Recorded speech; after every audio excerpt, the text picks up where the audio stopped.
أعوذ بالله من الشيطان الرجيم. بسم الله الرحمن الرحيم. الحمد لله رب العالمين، والصلاة والسلام على أشرف الأنبياء والمرسلين وعلى آله وصحبه ومن تبعهم بإحسان إلى يوم الدين. سبحانك لا علم لنا إلا ما علمتنا إنك أنت العليم الحكيم، ولا حول ولا قوة إلا بالله العلي العظيم. رب اشرح لي صدري ويسر لي أمري واحلل عقدة من لساني يفقه قولي. أما بعد، السلام عليكم ورحمة الله وبركاته. Alhamdulillah, marilah sama-sama kita bersyukur kepada Allah Subhanahu wa taala. Di bulan Syawal yang penuh dengan barakah ini, masih lagi kita dikurniakan kesihatan yang baik. Di samping makan makanan raya banyak-banyak ni, kena jaga kesihatan. Kan? Bulan Ramadan tak risau sangat sebab makannya tak banyak. Bulan Syawal ni risau sikit sebab macam-macam makanan kita masuk.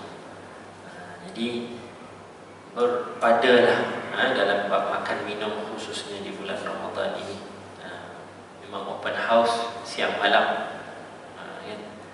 Jadi jangan lupa tanggungjawab kita selaku hamba Allah dengan aktiviti-aktiviti ibadah-ibadah kita, khususnya di bulan Syawal ini, puasa 6. Tahniah juga kita ucapkan kepada yang dah habis puasa 6. Rupanya puasa 6 hari ni lagi susah daripada puasa 30 hari. Kan? Puasa 30 hari relax je kita boleh puasa kan. Ini 6 hari ni susah rupanya. Macam-macam ujiannya. Jadi ala kulli hal kita berharap dan berdoa agar Allah Subhanahu wa taala mengurniakan istiqamah pada diri kita dengan amalan-amalan yang telah kita usahakan, khususnya di bulan Ramadan. Di dalam usaha kita menjadi hamba-hambanya yang bertakwa. Dan kata ulama, tanda amal ibadah seseorang itu diterima adalah dia ingin dan dia suka untuk buat lagi amal ibadah tersebut. Kan?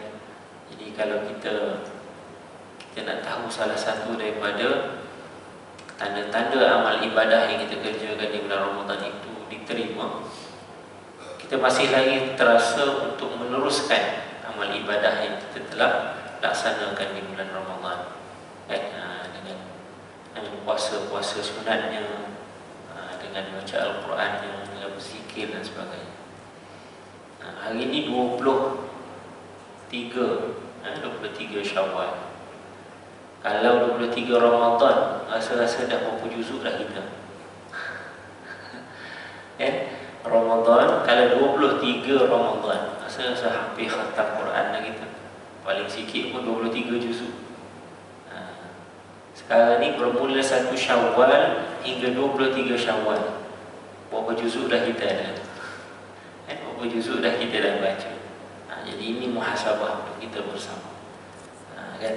Sibuk open house, sibuk juga, tapi kita jangan lalai daripada mengerjakan amal ibadah kita, khususnya dengan bacaan Al-Quran. Tak apalah yang terlepas tu kita qada balik lah.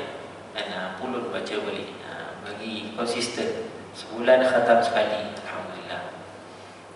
Jadi ini sebahagian daripada harapan kita. Sebab tu kita doakan di bulan Syawal ini, kita jumpa orang, kita doa apa? Minal aidin wal faizin.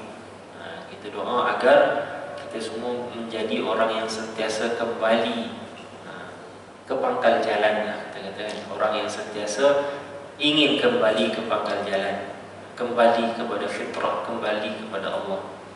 Dan kita mendoakan agar kita semua menjadi orang yang berjaya, wal faizin. Kita doa minal aidin wal faizin, taqabbalallahu minna wa minkum. Itu doa.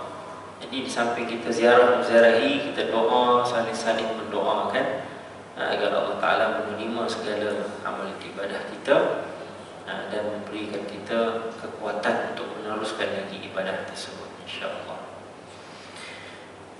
Pada malam ini insya-Allah kita akan teruskan lagi perbincangan kita di dalam kitab fiqh. Sekali lagi di dalam bab yang pertama, iaitu bab taharah. Kita sedang membincangkan perkara-perkara yang disunatkan ketika beristinja. Istinja ni maksudnya qada hajat. Apa qada hajat? Kita nak bersihkan diri kita selepas qada hajat. Ada 8 perkara, tinggal lagi 2 perkara yang kita akan habiskan pada malam ini, dan kita akan terus pada fasal yang seterusnya, tajuk yang seterusnya, iaitu bersiwak. Amalan siwak dan juga amalan-amalan fitrah, amalan sunanul fitrah, maksudnya amalan perapian diri.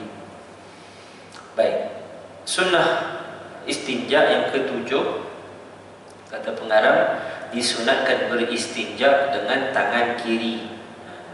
Ini kita kata satu ajaran yang memang konsisten.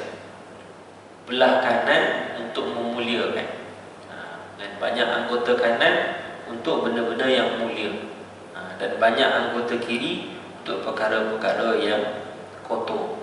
Jadi istinja ini banyakkan anggota kiri untuk digunakan. Jadi disunahkan untuk kita beristinja menggunakan tangan kiri. Digalakkan beristinja dengan menggunakan tangan kiri untuk membersihkan tempat keluar najis, sama ada dengan menggunakan air, batu dan seumpamanya. Sebaliknya, hukum beristinja menggunakan tangan kanan hukumnya makruh. Begitu juga makruh memegang zakar, yang kemaluan, dengan tangan kanan, kecuali jika keadaan yang amat memerlukan berbuat sedemikian. Tangan kiri bersimin, katakan, berbalut, terpaksa guna tangan kanan, itu tak apalah. Tapi kalau tak ada apa-apa keperluan, sengaja pakai tangan kanan untuk cebok dan sebagainya, hukumnya makruh. Tangan kiri hendaklah memegang zakar, manakala tangan kanan pula memegang batu untuk beristinja dengannya. Jadi ini posisi menggunakan. Kalau hari ini kalau kita guna paip, kepala paip ataupun paip getah tu, tangan kanan pegang. Tangan kiri digunakan untuk menggosok di kawasan untuk menghilangkan najis. Ini berdasarkan hadis diriwayatkan oleh Abu Qatadah radhiyallahu anhu, bahwa Nabi sallallahu alaihi wasallam bersabda, "Idza bala ahadukum fala ya'khudanna dzakarahu bi yaminihi wa la yastanji bi yaminihi." Apabila seseorang kamu membuang air kecil, maka janganlah dia memegang zakarnya dengan tangan kanan, dan janganlah pula dia beristinja dengan menggunakan tangan kanan. Hebat. Umat Islam ini sangat beruntung, kerana sehingga ke bab qada hajat pun ada panduannya. Nabi telah tunjukkan kepada kita adab yang terbaik. Jangan guna tangan kanan, melainkan dalam keadaan terdesak. Pengasingan ini menunjukkan bahawa Islam adalah agama yang bersih, agama yang mengutamakan kebersihan. Sebab tangan kanan kita dah khususkan untuk makan, untuk pegang benda-benda yang bersih. Kalau tangan yang sama digunakan untuk cebok dan sebagainya, maka dia akan ada isu kita kata pencemaran. Salman Al-Farisi radhiyallahu anhu menyatakan, "Nahana Rasulullah an nastanjiya bil yamin." Rasulullah sallallahu alaihi wasallam melarang kami beristinja dengan menggunakan tangan kanan. Nabi larang. Jadi ini jelas, bukan benda yang biasa-biasa, tapi ia adalah satu galakan dan satu ajaran daripada Nabi sallallahu alaihi wasallam. Disunatkan juga tidak menggunakan air pada tempat pembuangan najis, kerana dibimbangi akan terkena percikan najis lain yang akan menyebabkan timbulnya perasaan was-was.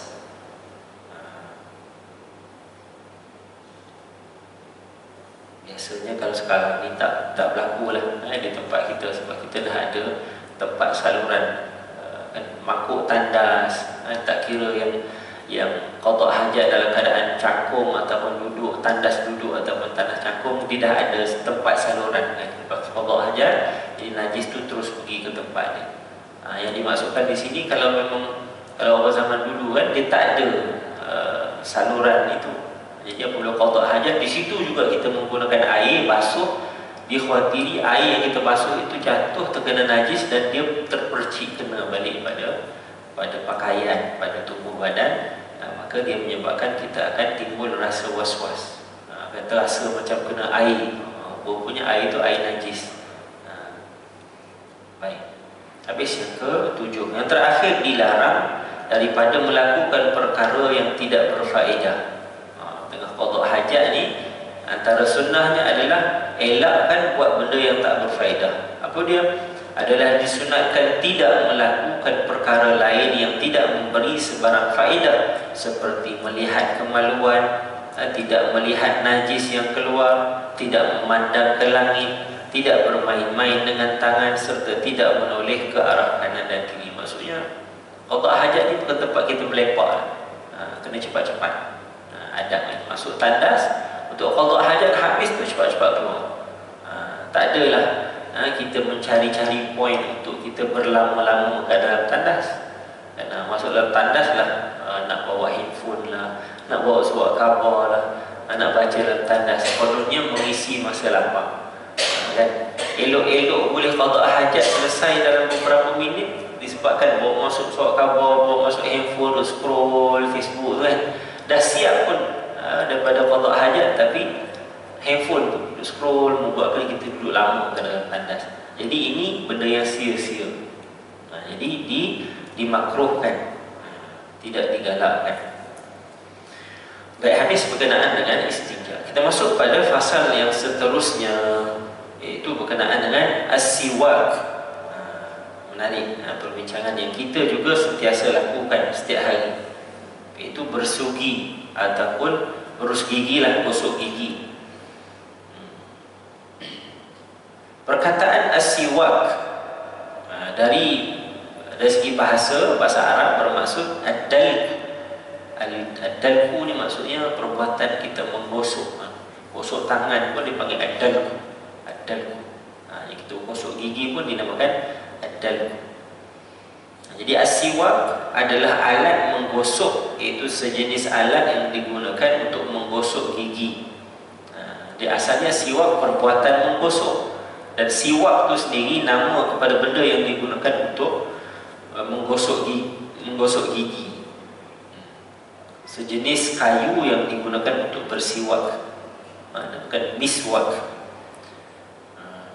Siwak dari sudut istilah syarak pula menggunakan kayu dan seumpamanya, seperti berus gigi yang digunakan pada hari ini untuk memberus gigi dan sekitarnya, termasuk lidah dan gusi. Tujuannya adalah untuk menghilangkan bau yang tidak menyenangkan serta sisa-sisa makanan yang terlekat pada gigi. Jadi bersiwak ini dianggap sama macam hari ini kita berus gigi. Dari sudut tujuannya sama, nak menghilangkan bau mulut dan nak menghilangkan kesan-kesan makanan yang ada pada mulut kita dan di celah-celah gigi. Pensyariatannya disebabkan bersugi ini satu perkara yang dianjurkan dan sentiasa digalakkan oleh Nabi SAW. Maka dari sudut ilmu fiqahnya kita kena bincang, sebab benda ini benda yang Nabi tak tinggal, jarang Nabi tinggal. Di akhir hayat Nabi pun Nabi minta siwak. Sehingga para ulama buat kesimpulan, siwak ini salah satu daripada asbab diringankan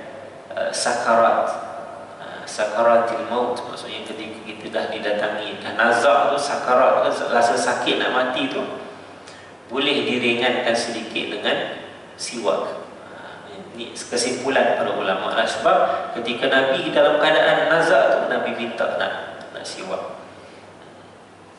Baik, dalil yang menunjukkan keharusan membersihkan gigi, yang seperti mana diriwayatkan daripada Abu Hurairah radhiyallahu anhu, Nabi bersabda, "Laula an asyqa ala ummati la amartuhum bisiwaki 'inda kulli salatin."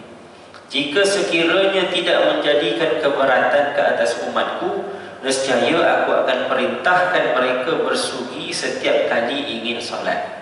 Ini ungkapan Nabi sendiri. Nabi kata, kalaulah tak membebankan umatku, aku akan suruh umatku setiap kali nak salat kena bersugi. Jadi ini hasrat Nabi, tapi dia belum jadi wajib. Ini hasrat Nabi, kalaulah Nabi kata kan. Jadi hukumnya sekarang dia sunat, belum wajib. Tapi mesti ada hikmah yang besar di sebalik bersugi. Sebab tu kita jangan pandang rendah pada bersugi. Manakala di dalam lafaz Al-Bukhari pula menyebut ma'a kulli salatin, setiap kali mendirikan salat. Tadi fi kulli salatin, dalam hadis ini ma'a kulli, tadi 'inda kulli salatin, kemudian dalam Sahih Bukhari disebut ma'a kulli salatin. Jadi menunjukkan bahawa setiap kali nak salat berus gigi, kan, bersihkan mulut. Hukum bersiwak. Hukum bersiwak ataupun bersugi adalah sunat berdasarkan hadis yang diriwayatkan daripada Aisyah radhiyallahu anha bahawa Rasulullah sallallahu alaihi wasallam bersabda, "As-siwaku mathaharatun lil fammi, mardatun lirrabb." Bersiwak ini membersihkan mulut ini, dapat membersihkan perbuatan siwak ini dapat membersihkan mulut dan mendatangkan keredaan Allah. Jadi seolah Nabi SAW mengaitkan bersihnya mulut dengan perbuatan siwak ini mendatangkan keredaan Allah. Rupanya ini fadilatnya, besar kelebihannya. Dan hari ini macam-macam ibadah kita buat, solat sunat, zikir, baca Quran, tujuannya apa? Nak dapat redha Allah. Rupa-rupanya benda yang simple yang kita mesti hari kita buat, tapi mungkin kita tak terasa dan tak menghayatinya. Apa dia? Berus gigi. Perbuatan berus gigi itu mendatangkan redha Allah rupanya. Ini Nabi sebut as-siwak mathaharatun lil fam. Yang kita tahu siwak bersihkan mulut, tapi kita terlupa Nabi ada sebut lagi selepas tu mardatun lil rabb, mendatangkan keredaan Allah. Hadis sahih riwayat Ibnu Khuzaimah dan juga Ibnu Hibban. Jadi syariat Islam amat menganjurkan amalan bersugi dan melazimkan diri agar sentiasa membersihkan mulut dan gigi serta amat menggalakkannya. Membersihkan mulut ini disunatkan pada semua situasi kecuali bagi orang yang berpuasa selepas gelincir matahari. Ini dalam mazhab Syafi'i, bagi orang yang berpuasa, kalau dia nak bersiwak, pastikan seeloknya sebelum matahari gelincir, maksudnya sebelum zuhur. Kalau dah selepas zuhur, elakkan daripada bersiwak. Nanti kita akan tengok apa sebabnya. Jadi syariat telah benda ini telah disyariatkan kerana ianya mempunyai hikmah yang besar kepada orang yang melakukannya dan melaksanakannya. Selain dapat bersih, dapat keredaan Allah Subhanahu wa taala. Bersugi amat digalakkan dalam 5 keadaan berikut. Pertama, ketika ingin menunaikan salat berdasarkan hadis yang dinyatakan tadi. Nabi sebutkan inda kulli salah. Jadi keadaan pertama yang digalakkan untuk kita bersugi adalah ketika setiap kali nak salat. Dan ketika berwudu, selepas berwudu kita terus berus gigi, ataupun berus gigi siap-siap sebelum ambil wudu pun okey. Ataupun kalau sebut ma'a kulli salatin, orang yang boleh bawa, yang suka bawa kayu sugi tu letak dalam poket. Biasa sebelum masuk dalam saf, dia terus gosok gigi, berus gigi dia.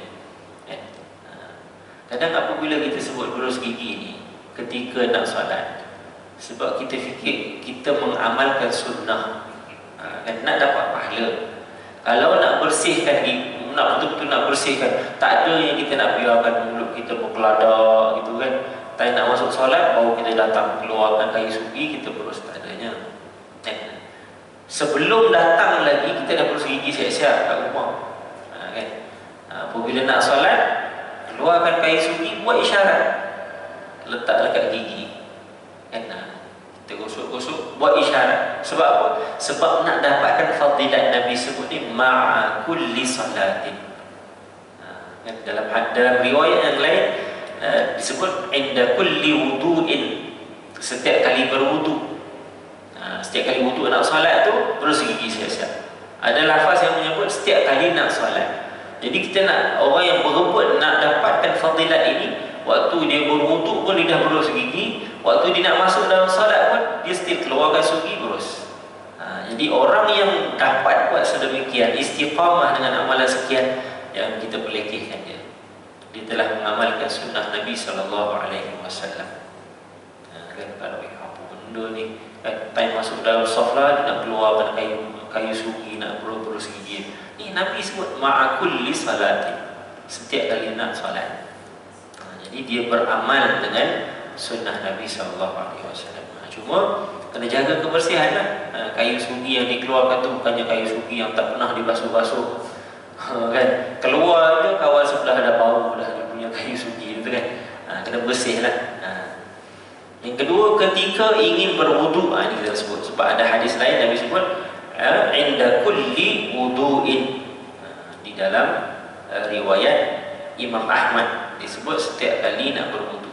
Jadi pertama ketika nak salat, yang kedua ketika nak berwudu. Yang ketiga, bila lagi yang disunatkan untuk bersiwak ini? Ketika gigi mulai kekuningan, berdasarkan hadis yang telah dibincangkan lepas, iaitu hadis as-siwaku madharatun lil fam mardatun lirrabb. Jadi bersiwaklah kamu dan janganlah kamu menemuiku dengan keadaan gigi kekuningan. Ini hadis daripada Ibnu Abbas. Jadi kata Nabi sebut bersiwaklah kamu dan janganlah kamu menemuiku dengan keadaan gigi kekuningan. Jadi ini menjadi satu waktu yang digalakkan untuk kita bersihkan mulut dan gigi. Waktu bila? Waktu gigi kita nampak dah kekuningan. Tak semestinya nak salat, nak wudu, waktu dah nampak lain macam dia punya warna gigi tu kan, terus pergi berus gigi. Sebab tu ada gigi merupakan salah satu kelebihan untuk dapat pahala. Ada orang yang tak ada gigi tapi dia nak juga untuk beramal dengan siwak ni. Boleh tak boleh? Boleh. Pakai gigi palsu. Dia pakai gigi palsu. Pakai gigi palsu pun dia susah juga nak jaga dia, bukan senang. Kan? Nak kena buka, nak kena bersihkan, nak kena basuh, kemudian letak balik, bukan senang. Jadi kalau dia masih lagi nak beramal dengan apa Nabi sebut, bersiwak setiap kali berwudu, bersiwak setiap kali nak solat, boleh, tak ada masalah. Kan? Sebab ada kebarangkalian terlekat juga sisa-sisa makanan tu pada gigi dia. Mungkin lagi sukar untuk dibersihkan. Maka dengan usaha dia membersihkan mulut, dia dapat bersih mulut dan dia dapat redha Allah. Yang keempat, ketika ingin membaca Al-Quran, nak baca Quran, kena pastikan mulut kita bersih. Berus gigi siap-siap. Sebab kita nak melafazkan lafaz-lafaz yang mulia, maka kena pastikan mulut kita bersih. Yang kelima, ketika mulut berbau kerana tidur, tidak makan. Kadang mulut kita ni kalau senyap lama kan, tak makan, tak minum, tak cakap, tutup gitu je, dia ada bau dia. Jadi ketika ada bau tu, disunatkan untuk kita bersihkan mulut. Ini dalam hadis riwayat Hudzaifah radhiyallahu anhu, bahawa beliau berkata, kana Rasulullah sallallahu alaihi wasallam idza qama minan naumi yashusu fahu bisiwak. Apabila Rasulullah sallallahu alaihi wasallam bangun dari tidur, baginda menggosok giginya dengan menggunakan kayu sugi. Jadi satu petunjuk juga, Nabi bangun tidur, Nabi terus berus gigi.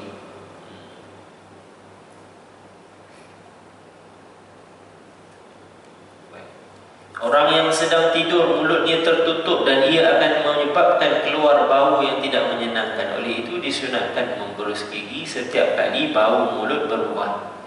Makruh bersiwak selepas gelincir matahari bagi orang yang berpuasa. Ini yang kita sebut tadi. Kenapa? Ada riwayat daripada Abu Hurairah radhiyallahu anhu, Nabi bersabda, la khalufu famis saimi 'indallahi atyabu min rihil miski.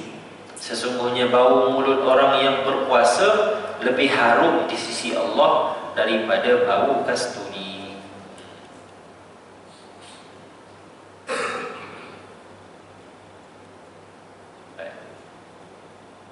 Jadi ini menunjukkan bahawa Allah Subhanahu wa taala memandang mulia orang yang menjaga kebersihan mulut.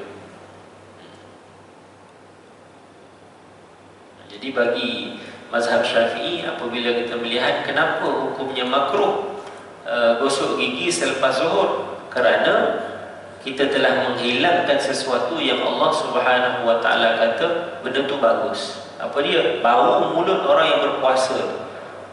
Kalau waktu pagi dia tak apa-apa sangat. Kalau dah lepas tengah hari ni dia dah makin dekat dah dengan waktu berbuka puasa, maka biarkanlah begitu.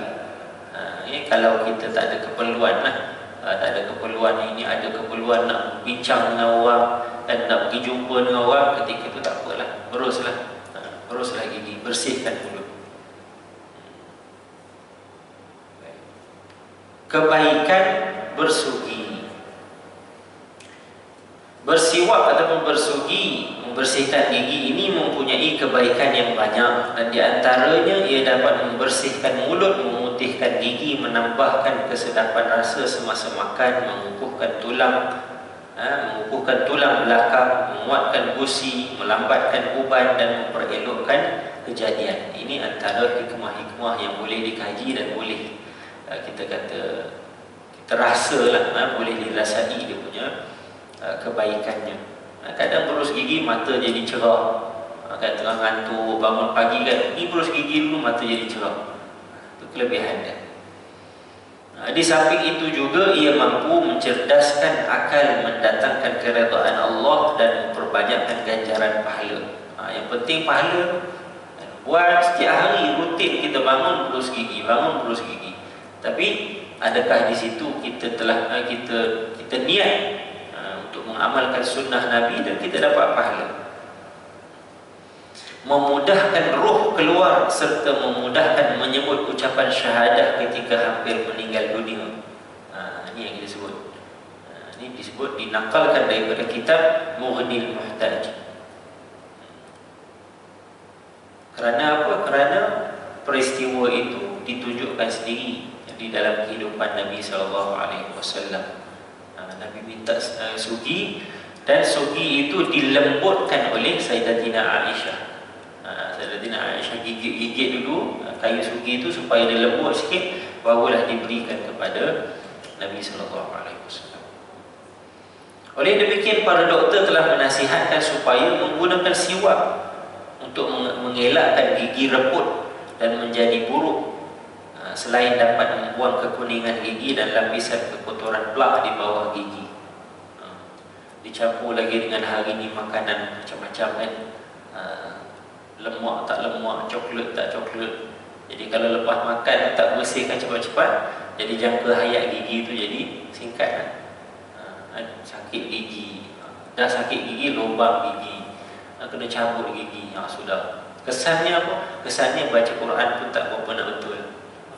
Makhrajnya tak berapa jadi lah, kan? Asyik bocor je kan.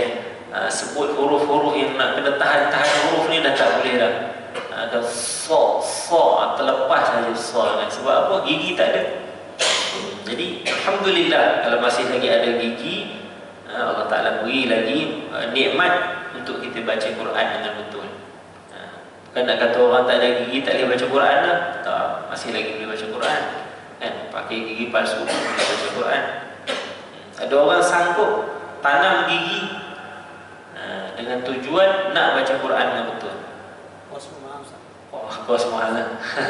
Sebatang berapa? Ribu-ribu sebatang. kita tanam sampai masuk ke dalam. Memang kuatlah. Jadi ini kita kata rezeki dan nikmat yang masih kita sedang kecapi, ada gigi ni. Jadi Nabi syariatkan ataupun Nabi ajarkan kepada kita dengan hukum bersiwak. Tengok, antara hikmah dia jaga gigi dalam tempoh yang lama, tahan gigi tu. Dan dengan ada gigi, makan pun kita boleh makan dengan elok, kesihatan pun akan baik. Makanan ni kalau kita makan dan kunyah dengan elok, dengan hadam betul, dengan gigi kita ni yang baik, hadam betul, insya-Allah kesihatan tu perut pun akan jadi sihat. Kalau makan tak apa-apa nak hadam, main telan, perut pula sakit, memudaratkan kesihatan. Macam-macam dia punya kesan buruk dia selepas tu. Jadi Islam ajarkan daripada awal lagi, jaga apa? Jaga berus gigi, itu je, supaya gigi kita lebih tahan. Di samping itu juga ia boleh mengelakkan ulcer gusi dan mulut. Ada juga ulcer gusi. Menghindari ketegangan otot, mata, jiwa dan sistem penghadaman. Selain dapat mengelakkan lemahnya ingatan, akal fikiran serta akhlak yang buruk. Ada kaitan dengan akhlak juga. Ini dinakalkan daripada kitab Al-Fiqhul Islami wa Adillatuhu, Dr. Wahbah Az-Zuhaili. Jadi ini pandangan para ulama lah. Dia tidak ada nas Al-Quran As-Sunnah secara jelas, tapi mungkin melalui kajian-kajian dan pengalaman. Ala kulli hal, apabila kita beramal dengannya, kita akan dapat manfaat tersebut. Baik, itu habis berkenaan dengan siwak. Kita pergi kepada amalan perapian diri ataupun disebut sebagai sunanul fitrah. Sunnah fitrah. Maksudnya benda-benda yang kita secara nalurinya kita jaga benda itu supaya nak nampak bersih. Fitrah ialah sifat ataupun kejadian semula jadi dan menjadi asas pegangan setiap anutan agama. Kan? Agama-agama ni kadang dia ada fitrah dia tersendiri. Pokok utama yang dimaksudkan dengan amalan perapian diri ialah adab-adab agama ataupun sunnah, ritual-ritual yang diamalkan dalam kehidupan seharian. Amalan-amalan yang termasuk dalam perapian diri banyak. Ada kala Nabi SAW menyatakan ia terbahagi kepada 5 perkara. Ada hadis yang menyatakan ia terbahagi kepada 10 perkara. Katanya banyaklah, Nabi sebut sebahagiannya. Ringkasnya, kebiasaan amalan perapian diri ini terdapat 10 amalan yang tergolong di dalamnya. Namun sedemikian, tidaklah menjadi satu kemestian bagi amalan ini hanya terhad kepada 10 perkara saja. Bahkan terdapat lagi amalan-amalan lain selain daripada 10 yang Nabi sebut. Jadi apa yang 10 yang Nabi sebut ni? Riwayat daripada Ammar bin Yasir. Nabi kata al-fitratu 'asharatun al-madmadah wal-istinshaq was-siwak wa qasfu asy-syaribi wa taqlimul adhafiri wa ghaslul barajimi wa natful ibti wal-ittidahu bil ma'i wal khitan wal istihdan. Nabi kata amalan perapian diri ini ada 10 perkara. Pertama, berkumur-kumur. Berkumur-kumur. Yang kedua, menyedut air masuk dalam hidung. Dia panggil istinsyaq. Yang ketiga, bersugi. Kita bincang tadi. Itu termasuk dalam amalan-amalan rutin seharian. Yang keempat, menipiskan nisai. Trim nisai. Kemudian yang seterusnya, memotong kuku. Seterusnya, membasuh sendi-sendi jari. Maksudnya sentiasa menyelati celah-celah jari itu supaya bersih. Seterusnya, mencabut bulu ketiak. Hari ini nak cabut susah. Jarang orang cabut bulu ketiak. Di shave je. Pakai mesin ataupun mesin tu ataupun pakai pisau jilid. Jadi itu yang mampu. Kalau yang mampu cabut, silakan, tak ada masalah, itu lagi bagus. Lagi menggunakan air. Menggunakan air maksudnya dalam kehidupan kita nak bersihkan apa, kita guna air. Ini fitrah kehidupan kita. Jadi kalau yang tak guna air, kan nak cebok tak guna air, pakai tisu saja. Ini dia telah maksudnya dia tak meraihkan fitrah dia. Bersih daripada najis, bersih daripada kotoran, biasanya dikaitkan dengan penggunaan air. Berkhatan, kalau kita sunat lah, sunat laki dan perempuan, ini juga dianggap sebagai fitrah sebab dia berkait dengan kebersihan. Walaupun dari sudut hukum, sunat dalam mazhab Syafi'i hukumnya wajib, tapi di sini disebut sunnah fitrah. Jadi kata ulama tak ada masalah, walaupun disebut sini sunnah fitrah, tetapi terkandung di dalamnya perkara yang wajib dibuat, iaitu sunat, tak ada masalah. Kerana kalau dilihat sunat itu dari sudut hukum, dia wajib sebab dia berkait dengan taharah. Kalau tak buat, tak sah ibadah, maka sebab itu dia jadi wajib. Tapi kalau dilihat dari sudut ini, apabila orang yang sunat, dia bersih dari sudut fizikal dia. Itu. Dan yang terakhir, mencukur bulu kemaluan, bulu ari-ari, wal istihdad. Nanti kita akan tengok satu persatu.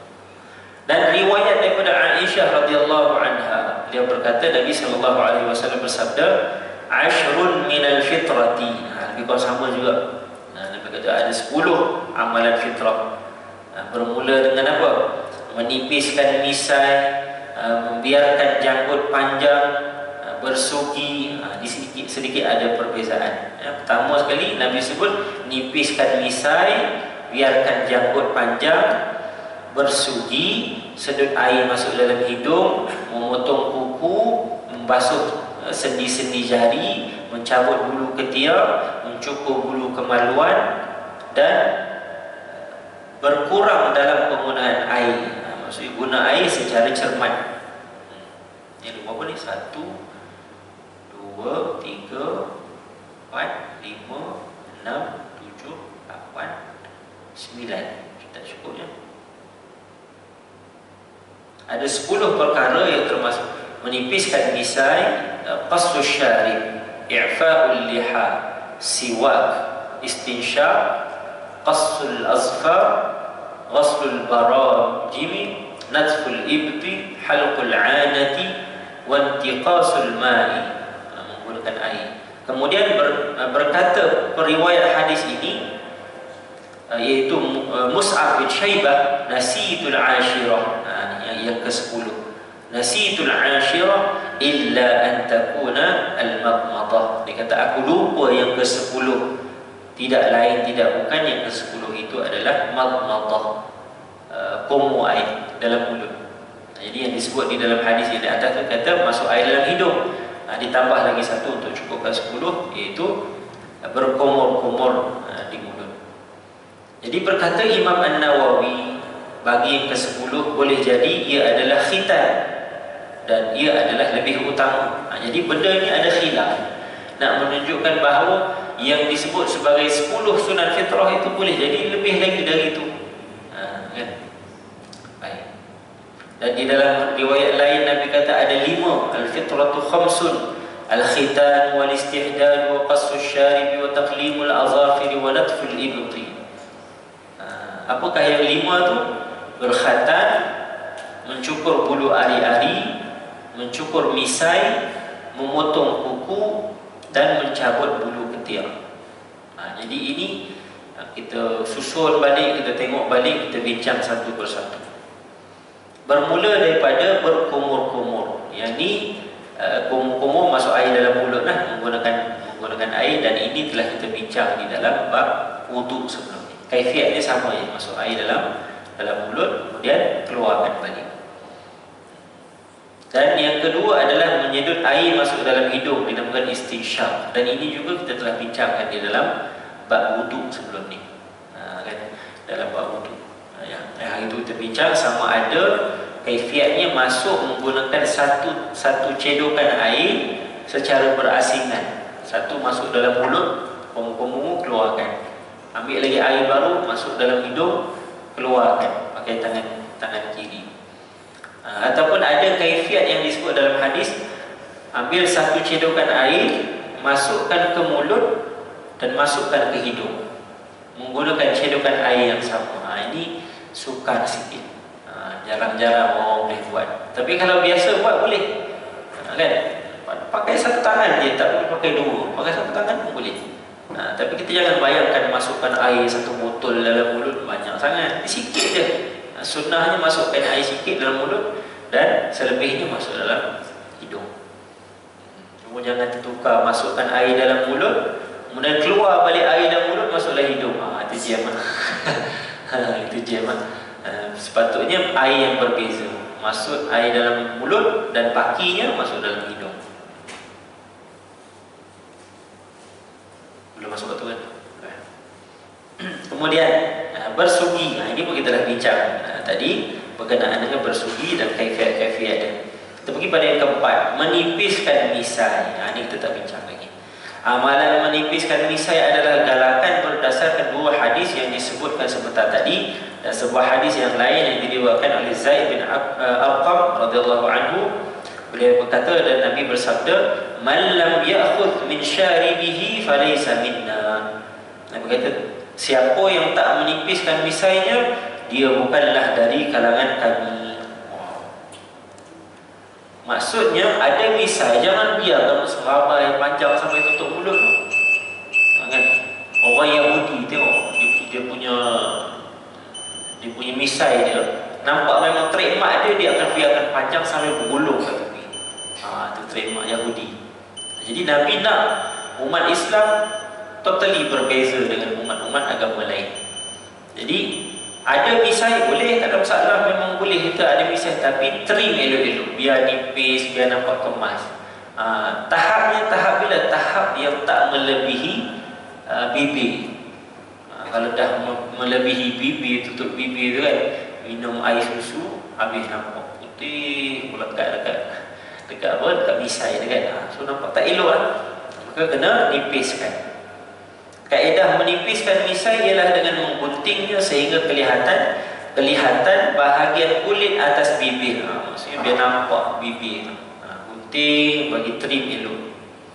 Bukan dengan cara mencabut dari akar umbina. Misai memang tak cabut lah. Nangis kalau cabut lah.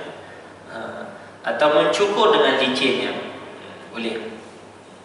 Ini adalah sebahagian yang diriwayatkan daripada Ibnu Abbas.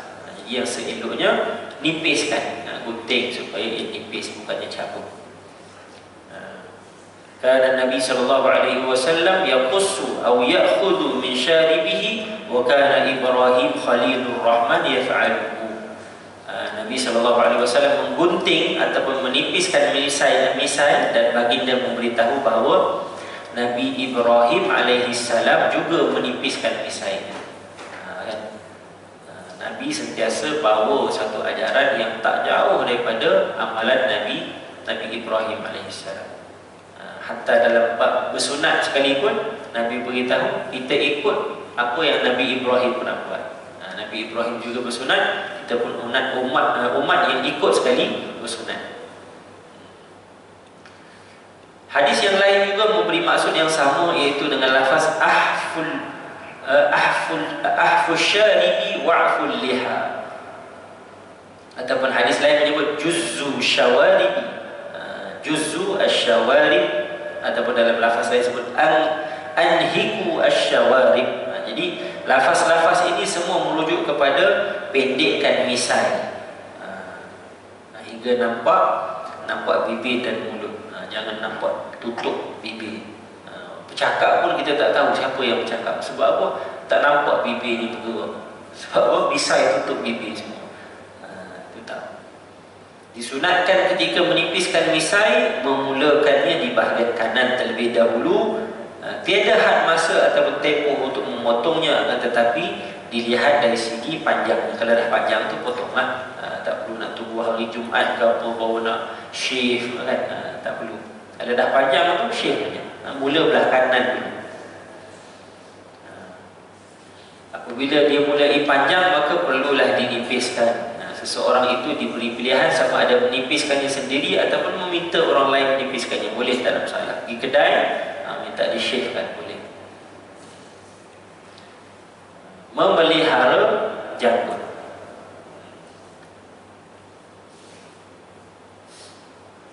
Panjang sikit memelihara janggut. Dia Berbeza. Kalau misai kita boleh nipiskan, kalau janggut tak boleh nipiskan.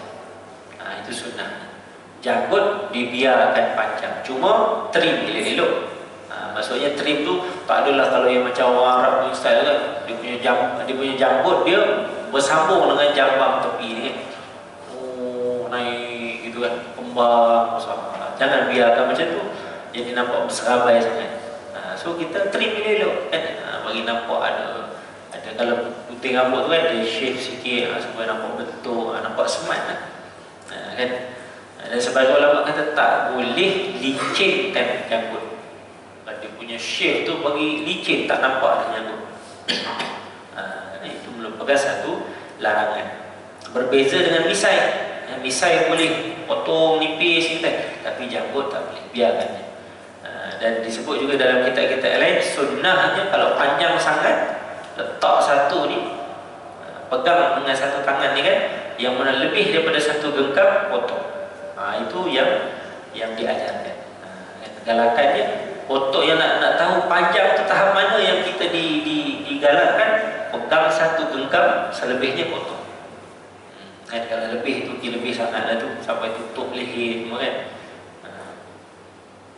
InsyaAllah kita akan sambung perbincangan berkenaan dengan menjaga, memelihara janggut ini pada siri akan datang. أقول قولي هذا أستغفر الله العظيم لي ولكم ولسائر المسلمين والمسلمات أستغفر الله العظيم أستغفر الله العظيم أستغفر الله العظيم. Ada soalan? Kalau ada soalan? Ya. Kalau yang bersiwak ni, ya.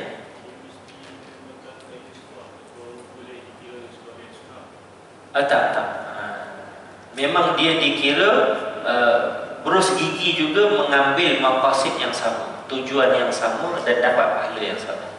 Cuma ulama kata afdal kalau kita dapat guna kayu yang disebut kayu siwak tu, kayu arak, yang kayu siwak yang kita kenal lah, itu lebih afdal. Tapi kalau berus gigi, dapat ke pahala siwak? Dapat pahala siwak. Sama. Sehingga kan disebut oleh Imam Nawawi, kalau tak ada sekalipun boleh sampai nak dapat juga fadilat bersiwak tu. Berus gigi tak ada, kayu sugi tak ada, apa yang ada? Perca-perca kain yang agak kesat, macam tisu ke apa kan, boleh guna untuk bersihkan, lipat bagi tajam sikit kan, bersihkan celah-celah gigi, dibolehkan dan dapat pahala bersiwak. Cuma jangan pakai jangan pakai hujung-hujung baju ni sudah. Sebab apa? Sebab nampak sangat berbau pula baju dia nanti kan. Dari sudut pahala bersiwak dapat, insya-Allah. Cuma afdal menggunakan kayu arak yang Nabi gunalah, sebab dia ada fadilat khas pada kayu tersebut. Lagi soalan ni? Wallahu a'lam. Aqulu qawli hadha astaghfirullahal azim wa lakum. Bismillahirrahmanirrahim. Alhamdulillahirabbil alamin. Wassalatu wassalamu ala asyrafil mursalin wa ala alihi washabbihi ajma'in. اللهم علمنا ما ينفعنا وانفعنا بما علمتنا ربنا زدنا علما وارزقنا فهما اللهم فقهنا في الدين وعلمنا التأويل واهدنا ووفقنا إلى الحق وإلى الصراط المستقيم والحمد لله رب العالمين. السلام عليكم.